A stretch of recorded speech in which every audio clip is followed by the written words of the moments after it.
Hi students, welcome. So today I am going to continue that center of mass. So today I am going to discuss motion of center of mass. So what is motion of center of mass? It's very simple. When a system of particles is moving, its center of mass also moves. But the condition is to move the center of mass of a system, external force is needed. So if there is no external force acting on the system, if there is no external force on the center of mass, then acceleration of the center of mass is zero. It's very simple. If the center of mass is already in the state of rest, if you want to put it into the motion, you have to apply external force.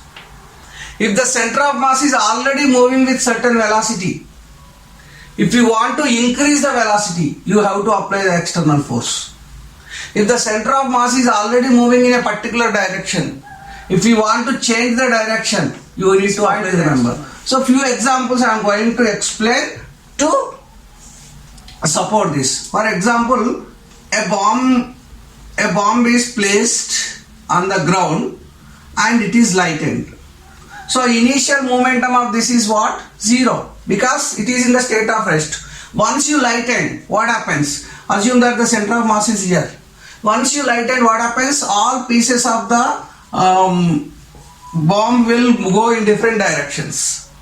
But according to law of conservation of momentum, as there is no external force, when the bomb is blasted because of the internal force, if there is no external force acting on this bomb, then initial momentum should be equal to final momentum. Law of conservation of momentum should be conserved in the absence of the external force.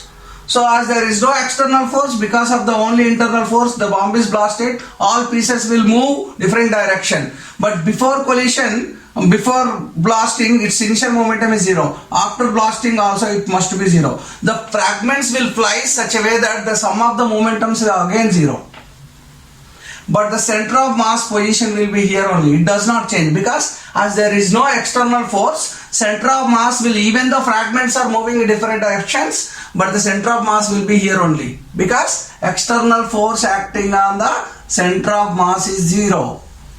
So that's why it cannot change its position. And one more example here. Consider a boat which is placed in the water surface. Assume that it is not traveling from one place to another place, but the people on the boat go on moving here and there.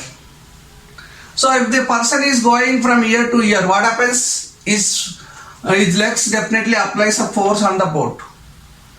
So when this action, boat will also apply force on this person, but the internal forces are acting on this. The boat will move because of the internal force, but the center of mass of the boat does not change, because if the person and boat both are applying force on each other, but there is no external force acting on this.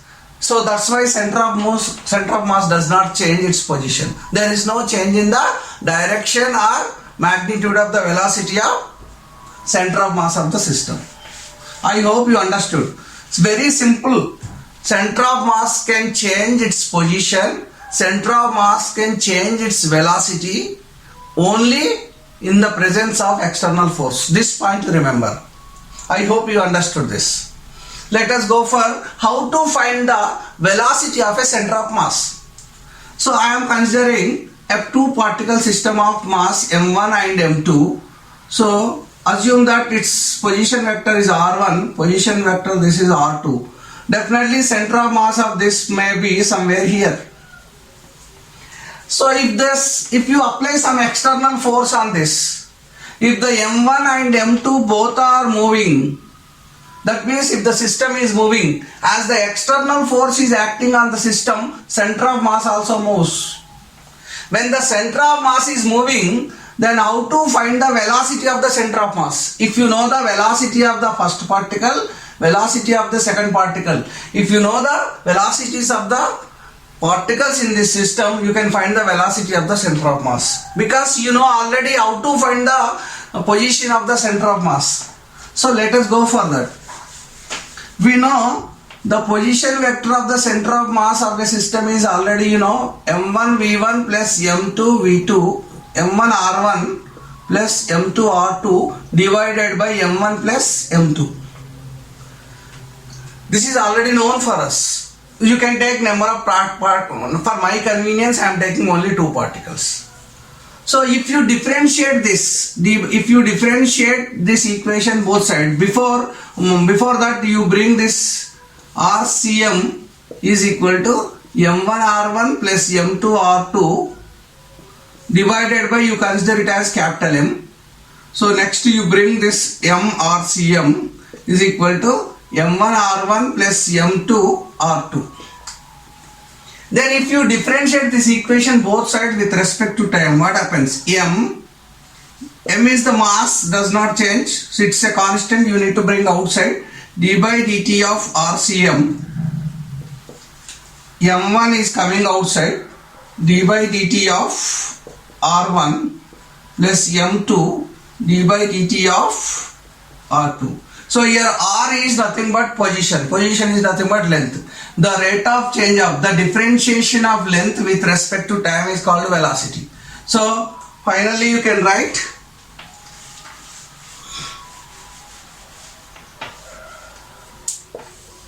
m into d by dt of RCM is what? VCM. Rate of change of displacement is called VCM. Then m1 you write as it is, it becomes rate of change of R1 is v1, so m2 v2. Then if you write VCM, if you want to find out m1 v1 plus m2 v2 divided by m again. M is nothing but m1 plus m2. It's very simple. If you see the position vector, if you see the position of the center of mass, it's very easy to find the velocity of the center of mass. Derivation, once you see the derivation, every time you need not use the derivation, simply use the direct formula, ready-made formula to do the problems. So VCM is equal to m1 v1 plus m2 v2 divided by m1 plus m2. I hope you understood this.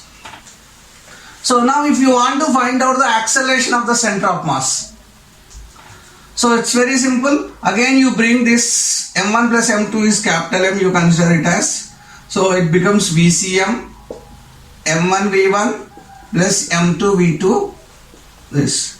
Then again if you differentiate, so it becomes d by dt of VCM is equal to m1 d by dt of v1 plus d by dt of v2.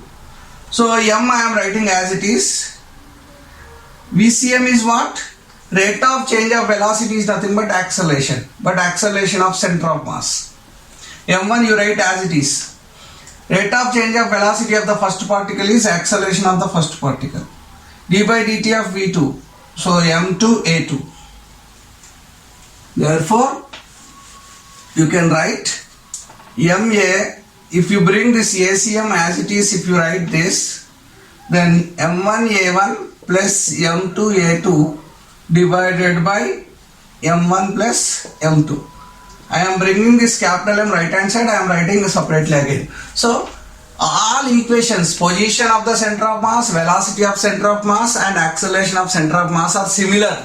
When you are finding the position, you write r. When you are finding the velocity, you write v.